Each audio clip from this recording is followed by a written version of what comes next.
All right, everyone, welcome back. I hope you've all had a great day here at Convergence Day. It's my incredible pleasure to close today's events with our next guest. John Landau is an American film producer from New York City. He produced James Cameron's Avatar as well as its forthcoming sequels and won the Academy Award for Best Picture for producing Titanic. John also produced Solaris and Alita Battle Angel and co-produced Honey, I Shrunk the Kids and Dick Tracy. Please join me in welcoming John Landau. Thank you, Chelsea. You know what? But Chelsea, when you say the American, I feel like I'm now a Kiwi because I've been here so long this time around. So it's. I hope that applies to us both. Exactly. I think you have a little bit longer on me than I do. Yeah. Well, I would usually start these things by saying welcome to New Zealand, but I think I'd be a few years too late. Yeah? Yeah, we came down originally in 2019, and sort of New Zealand and Wellington has been my home ever since, with a few trips back to the States or around the world for business, but coming back here and finally able to get my wife down here, so that's been good. Ah, fantastic. Do you think you'll stay long term? I think the Avatar projects are long term, so I think that's I think that's going to keep me here long term. As long as they're here, you'll be here. Exactly. So you've been here for a while. You've gotten to know New Zealand. I'm sure you've been to many events just like this. You've met a lot of our local filmmakers. Do you think that New Zealand has anything unique to offer the global film industry?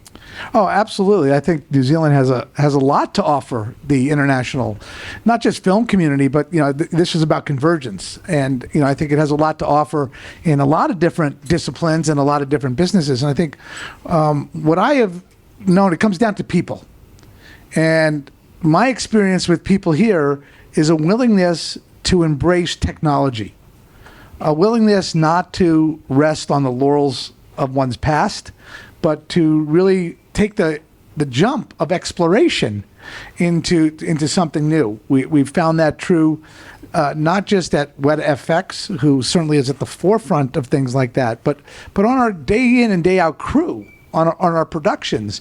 When we come down and we challenge them with new technologies that we want to implement to make the filming process better, they embrace it.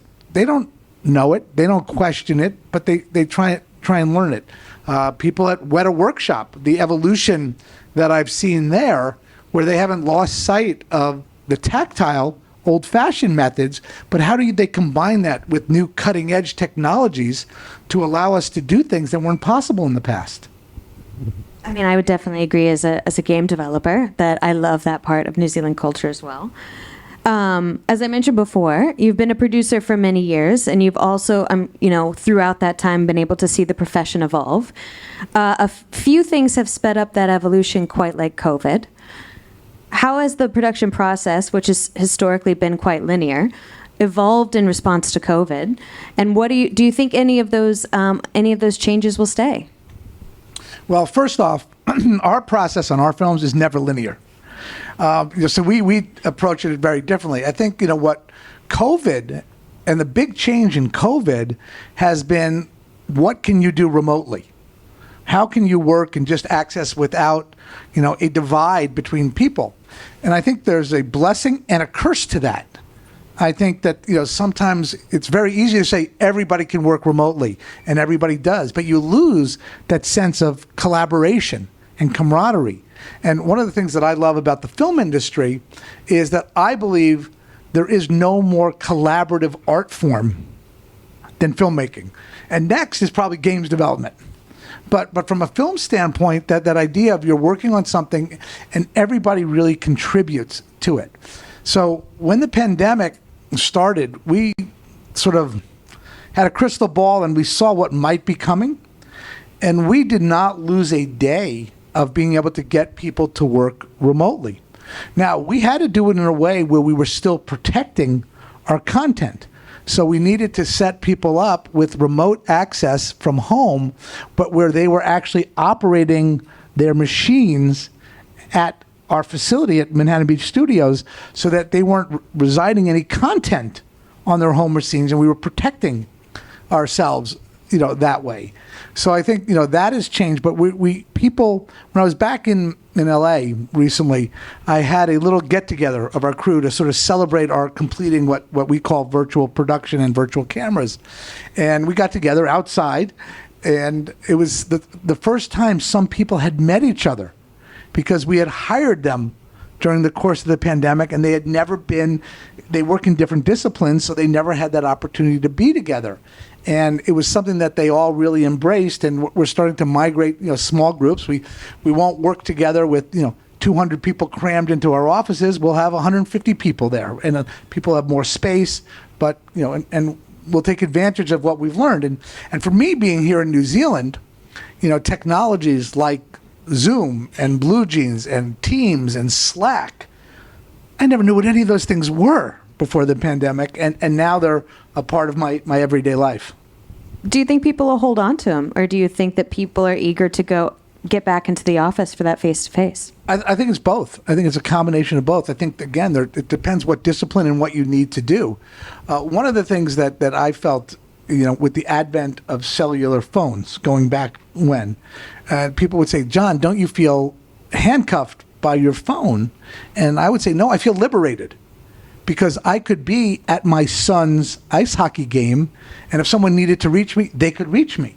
So I think technology is going to enable us to work remotely from places, but also therefore allow us to be in other locations that allow us to touch on other things that make what we do better. Absolutely. I think one of the things that we've talked about a lot today is how technology has influenced not only the way that we work together in a collaborative process, but also the quality and the way that we work in filmmaking. We talk a lot about the one-way production, or the linear process of production. I know you said yours is not linear. It's not in games either, so I understand that. We've talked a little bit today about this idea of that linear process encouraging negative outcomes, like fix-it-in-post mentality, destructive or duplicative VFX labor, and expensive reshoots. How do you think the convergence of the film and game industries can help to change these mentalities specifically? Well, I think what's happening more and more, especially for the type of films that we're making, we are relying on a lot of the same softwares to do what we do. When we create what I call virtual production, which starts with performance capture, or it actually starts before that with environment building and asset generation and all of these different things. And I think that all of those things, allow for, you call it a linear process, but I call it an instantaneous process, because we can jump right in. We no longer have to wait, for something. And, we don't have the traditional pre-production, production, and post-production. Post-production starts the day we start pre-production, and production starts the day we start pre-production, and so on and so forth. But if you really look back at, Avatar as an example, when we first did Avatar, we built the foundation of our virtual pipeline on Motion Builder, which was something that was not designed for the film industry. And it was actually a software that Autodesk was going to get rid of at the time. And thanks to some very smart people that we happened to get lucky to hire right out of college, they were able to make Motion Builder do things that Motion Builder and Autodesk didn't know they can do. And they kept it going, for a while, and challenging other people to, how do we do performance capture with more people in a volume, so that we're not breaking it up, so that we can be more connected and more spontaneous. How do we challenge, Weta to ingest more assets and do it at a higher level? All of that is the backbone of a shared technology across these converging industries. I mean, you mentioned young people kind of helping to drive that process. Do you find that young people are driving the tech evolution kind of across the industry, or are you seeing adoption of that technology even in what some people might call the old guard? I think a combination of both. I think that what on our films, we're now the old guard, and we like to think of ourselves as the impetus for change, and then finding people who can implement that change. And sometimes that person who's doing it is more senior in age, and then someone not, but oftentimes it's a combination. And one of the things that I've noticed is age means less than ever before. I don't think someone looks at someone and goes, "You're older and it's past your prime," or "You're too young to get into this." So if I look at our team, we have this wide range of people, and they are just partners. They are just co-collaborators with each other, and they don't. It's what are you contributing? How are you pushing someone to do something that they didn't think they can do before? And sometimes that takes the old guard to challenge the new guard for that, and sometimes it takes the new guard to bring new motivation into the old guard to work together. How do you think, what kind of role do you think education plays in preparing young people to enter that space? Now, education is a very broad term in my mind. I believe that education goes beyond the academic classroom. And that, too oftentimes as people go into our fields of the visual arts, they look at, education. But education is about life. Education is about a lot of different things you do, because it's our experience in life that we have to bring into our art forms to do it. So I think education is a way of training the muscle that is the brain. But I think you want that education to be as diversified as possible and not go into a rabbit hole of just learning one software or one discipline or any of these things. I think you want the broadest sense, because I think then life's journey unfolds in front of you. And you could bob and weave along the way. And too many people, I think, define what they believe their career path is going to be. And they pick a course of education and they think that's their only answer. And then they go out there and those opportunities aren't there, but they're walking by the opportunity to the left. They're just not looking for it. They're not finding it. And I think that education, though, never stops. To me, I want to learn something new every day. If I could come home and go, I've learned something new, I'd say that's been a good day. And that's one of the great things about working on the projects that I've been lucky enough to work on, that there's so many days where I come home and I go, I learned something new in that area, in that area, in that area, in that area, and then it's what do you do with them later? And along those same lines, art itself is a leap of faith. And whenever a leap of faith is involved, failure has to be an option. And you can't be afraid of that failure. You have to take that leap, and then that leap, you're going to land on your feet or you're going to land on your head, but you can get up from it and learn from it. Absolutely. I always like to say, never be afraid to suck at something new. And I do that well. Likewise. One thing that we often talk about, especially in education in the game sector, is, it used to be that you needed to go out and get a 4-year degree and to get into a lot of different industries. But what we're seeing more these days, especially in kind of traditional tech, are these kind of side programs or online courses or short courses, micro credentials, things like that, these kind of alternative pathways for people to get into the industry regardless of what level of experience you have. Are there things like that in the film sector? Absolutely. Look, we're drawing our people to, we right now have on our, what I call our lab crew, over 250 people. And they come from all different, experience levels and backgrounds. And we are reaching out to a lot of these different programs that are offered and saying, who do you have coming out of your program? Who would be right? Because we work in a pipeline that is relatively unique to us. So for us to get someone from another company that's more established, they're going to be set and know a given pipeline, as opposed to finding some other people who are new to this field. And when I say new to the field, I didn't say young, because sometimes it's people who are more senior, who have made a career choice to, I'm going to try something different. So we pull someone in, in this way, and they might be, age-wise a little bit older, but experience-wise the same. And they come in, and it takes us, we feel, 4 to 6 months to really get someone up to speed in how we're doing it. And we have people who are going out and recruiting, I would say, from these various programs. And I think what you'll find is there's some programs that do a better job at educating, and some that think they do a great job and they really don't. And the people come out and they're not prepared to go into it. And it's one of the things that we're trying to be very active with down here in New Zealand with education. And what does it really mean to give a degree in film, to give a good degree in visual arts? And because sometimes they're too limiting. And again, so we're trying to help with that because we think we need to have the young next generation, coming up with the right base of education.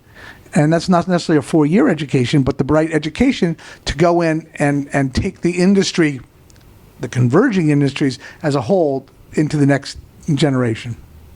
Absolutely. I mean, 4 to 6 months is a long time to invest in somebody. It is, especially when they don't work out in month 7. Absolutely. So that's not good. Poor timing. It reminds me of a discussion in the panel that we just had, and it was very brief, but it was around internships, right? And it can be, if it takes 4 to 6 months to onboard somebody, it can be really challenging to take on interns. And we talked about how often people are too busy, right? That's a real challenge for a business. Yeah. Do you see a place for interns in the film industry? Interns are a part of our normal business practice.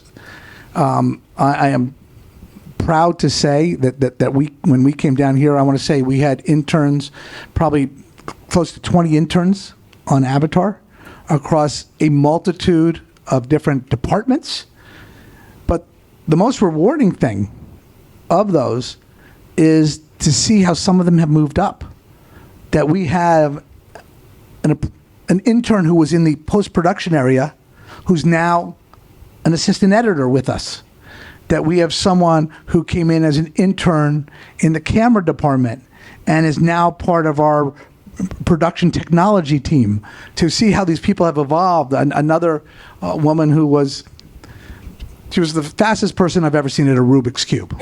It was amazing. But Angie, she started out as an intern in our camera department, and she's now gone on to 3 or 4 other projects and moved her way up. That's what the internship programs are about. And I think we have a responsibility as productions to always provide those opportunities, and we continue to try and do that. We have an intern right now in our music department, because we have our composer here. Now, that's not an opportunity that often exists in New Zealand, but the idea that we were bringing a composer here to work on composing the score, we reached out to the community and said, let's find an intern to come in. And Robin, who I think drives in from Pairua every day down to Stone Street, is loving it and having a great experience. I'd like to go briefly back to technology because I think there are we've talked a lot about the incredible benefits of a lot of the technologies, virtual production and live animation and things like that. But there are also an incredible number of drawbacks. What do you think are some of the negatives that implementing new technologies have had? I think the biggest drawback is sometimes people think that technology is the answer. And they go right to, okay, here's a new technology, let's go after it, and it's going to solve my other problems.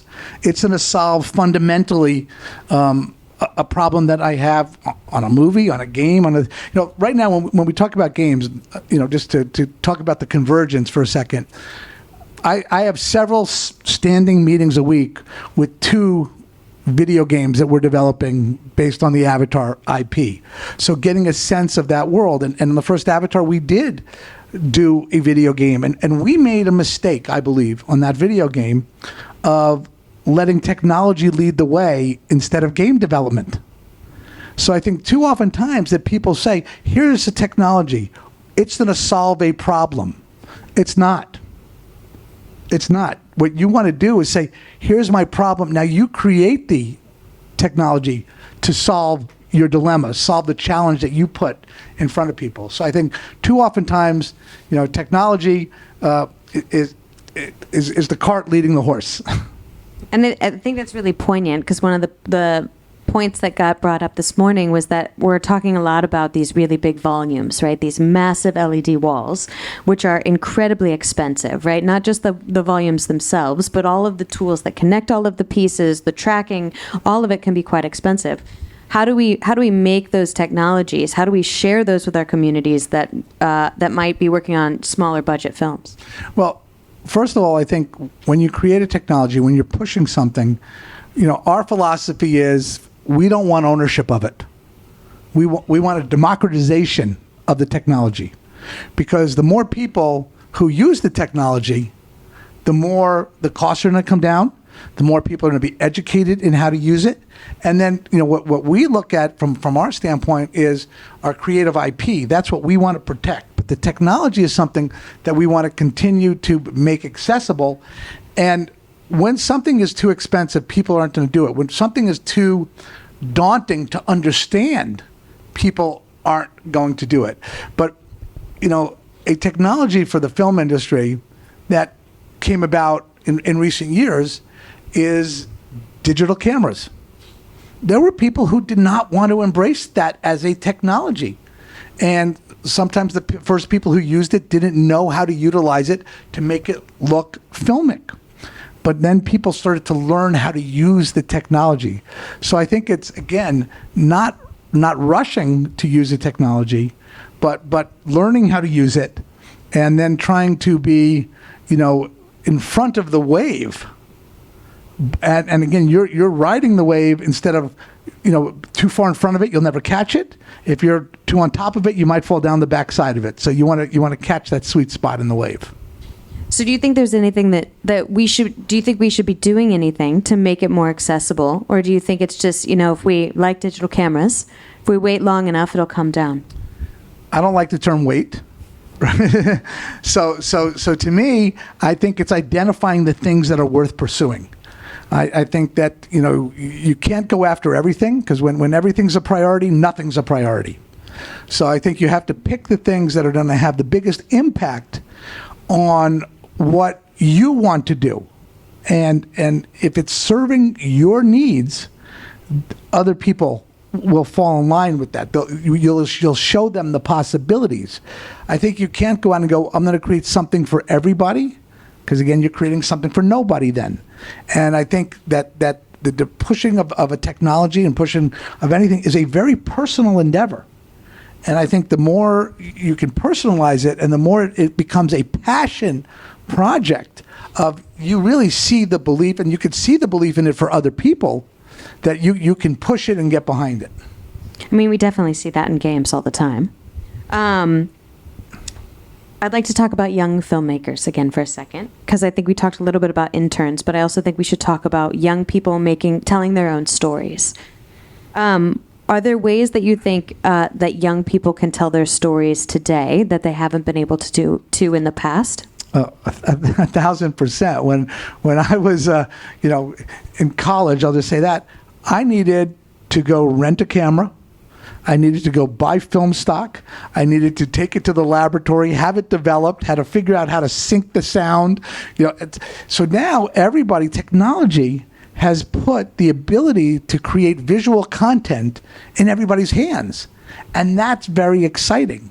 And I think, the challenge is then for people to actually take the tools that they have now available and go do it. But again, when they do it, keep in mind, any art form, it has to give you a personal reward, but to me, the greatest reward is other people reacting to it. And so when you're doing art, yes, you're doing it because it pleases you, but you're doing it for others. And too often times, I think I've seen young filmmakers fall into, I'm making this for me. This is what I want, and they don't reach anybody. And as a young artist in any field, someone once said to me, you're playing to the back of the house, because the front of the house are already your fans. They're already there. So how do you reach the back of the house? And I think that's a challenge for people. And what I say to people is go do. People have the ability to go do and then get people's feedback. And you don't have to listen, but you have to hear. That's a great point, because I think we were talking earlier about just the sheer amount of content that exists out there. How do young people kind of rise above the noise? I think that's through uniqueness. I think, being unique, and again, I don't care what the visual medium is. I don't care if it's short form, a game, TikTok, a movie, TikTok. Why do people go back to something? because they get something out of it emotionally. That's the connection. So no matter what you're creating, and I say, when people ask me, what type of movies do we want to make? I say, we want to make movies that have a theme that is bigger than their genre. Because the theme is what you walk away from the theater with. The plot is what you leave at the theater. And I think in your daily lives, whatever it is, it could be a fast food. It could be a book. If you return to it, it's because you got something out of it emotionally. And I think the best example and the clearest example of that is music. We listen to music over and over again because it does something to us on an emotional level. I want to talk a little bit about New Zealand, and then I'd like to give an opportunity for some questions. You've been here a couple of years now. What do you think is the greatest opportunity for New Zealand to stand out on the global stage? I think the greatest opportunity is the people. And I mean that sincerely. I'd say to people that we came to New Zealand on the first Avatar because of the tax credit. We didn't need the locations. They're beautiful and all that. We came because of the tax credit. But we came back because of the people. And I think that, the people are the greatest resource that these converging industries have.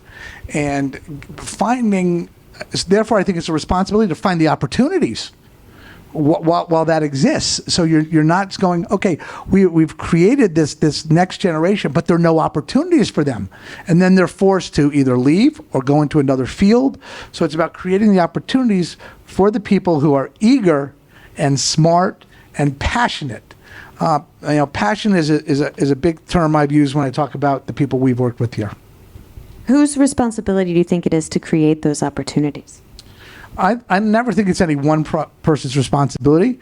I think it's companies that are in the fields already. I think it's the government to keep the incentives alive, because I think without that, it's very hard to attract the international business. And I think that with New Zealand, with the size of it, you need the international business to come be that cornerstone that creates the opportunities. And there are people that I've talked to on things that we have done where we've left something behind and it has spawned other businesses to continue. And that's what international opportunities in any field will allow companies to do. Fantastic. I have one more question for you, and that's, when you do go back to the U.S., what do you think you'll miss the most about New Zealand? What are the friends that we've met I know it's here? not sushi. No, no, it's the friends that we've met here. I think that it's funny. My wife Julie, who's here today, before she came down with me, I didn't have any friends in New Zealand because I would go to work and I'd go to the hotel room and I'd go to work and I'd go to the hotel room, and I tell people that I literally lived in a 2-block radius of the hotel. But now, we have met other people. We've met their families. We've met their kids. We go to the ASB center and watch them play floorball on the weekend. So it's that I think that we'd miss. But that's not going to happen for a long time. Fantastic. I'm glad to hear it. Thank you so much. We'd love to take any questions. Yes. Great hearing you talk about it. It's entertaining. We've been talking heaps about virtual production this year. It seems to be a hot topic, and really specifically about the LED screens. Obviously, you're kind of a pioneer in this space, so thank you. So I'd love to hear what your definition or description is of virtual production now in 2022. So my definition of virtual production is very different than an LED screen. Because we use LED screens on our live action sets, not in our virtual pipeline. So to me, virtual production is creating a place and characters that are not real, that you don't have a physical representation of it. And Pandora is a great example of that. We build our world virtually. We don't have carpenters coming in or greens people coming in to build our plants or do these things. We do it virtually. And then we do performance capture. And when we do performance capture, we want technology to create the most director-actor-centric process. It's all for us about the performance of the actor in that moment of performance capture. And if you think about this, performance capture allows an actor to give a great performance once that can be used in a wide shot, in a close-up, in whatever you want. Also, by definition, spontaneity can only happen once. And if you capture that moment, in that moment of virtual production performance capture, you can use it anytime and you don't have to repeat that. And we then continue that after performance capture, and we then do what we call virtual cameras, where we have selected the best of the performances, and we hold up a device that we call a virtual camera, and we create a shot using the same performance capture system, but instead of recording motion of an actor, it's recording a view of a camera. And that's the first time we have dailies. And then we take those dailies and we edit those dailies. So to me, when I say virtual production, it's we are creating an entire scene in the virtual realm, from conception to performance to the inception of the dailies. Fantastic. Any others? Over there? Yep. Hi there, John. I'm really pleased to see that you find that New Zealand is great for its people. I think the talent and the skills here and the creativity is incredible. What do you think it would take for New Zealand to be able to produce its own Pandoras, its own worlds, and how to build its own original IP? You know, that would rival Hollywood. It's been done. I mean, look, I think, Peter's done a phenomenal job.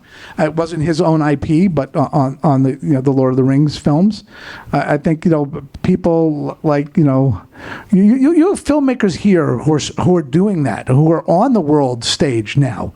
They might not have created that IP yet that has broken through, but they have created movies and they have created content that has broken through the world, whether that's Taika on one side, or I'm going to give a shout out to Richard Taylor at Weta Workshop.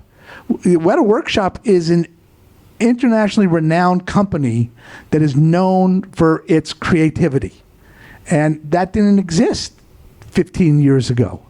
So I think that's happening, and I think that for it to continue to happen, the opportunities have to continue for people. And it's not about going out and saying, hey, we're giving you an opportunity on this scale project. We're starting you out here and you're gonna have a breakthrough. And then we're going to there and you're gonna have a breakthrough. So it's about continuing to create those opportunities. And to do that, we need the support of the New Zealand Film Commission and their ability to help sustain some of the smaller movies and give them the opportunity to make films. We need, incentives for people in the gaming community to continue, because it really is connected. And, when we work on a project, we don't care where our artist comes from. If they're a good artist and they've come out of games, that's great. If we're finding someone who, has done performance, for games and some of the capture that David was talking about in the other room, that's great. We utilize those same resources for what we're doing. So.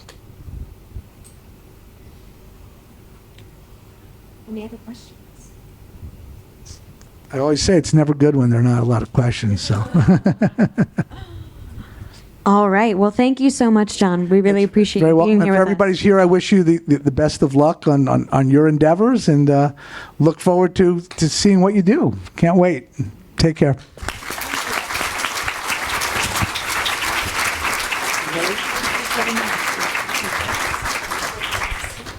I just have a few words.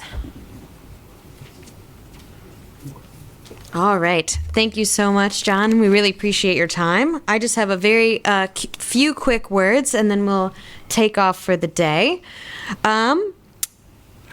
I want to end by thanking all of our incredible sponsors, including Wellington NZ, the Wellington City Council, Epic and the Unreal Engine, the New Zealand Film Commission, the Visual Effects Society, and the Visual Effects Society of New Zealand, who's sponsoring this evening's after party. Again, I'd like to thank all of our fantastic organizers who really made this event possible. And thank you again to all of the incredible artists who are behind all of our social media posts, the promotional material, the feature images, and a lot of the conference content. And I'd like to invite you all to join us next year at the new Tākina Centre, where we will have 2 full days dedicated to the New Zealand screen sector, including VFX, animation, production, screenwriting, and much more. So this is just the first of many events that we hope to host, and we really look forward to seeing you there. And finally, thank you all so much for coming today. I hope you found this a really beneficial experience, that you've made some new friends, reconnected with old ones. I know that I certainly have. Please be sure to join us this evening at the Convergence Day after party at Courtney Creative. I know I'm looking forward to a beer after this day. Thank you again, and I hope that we'll see you all next year.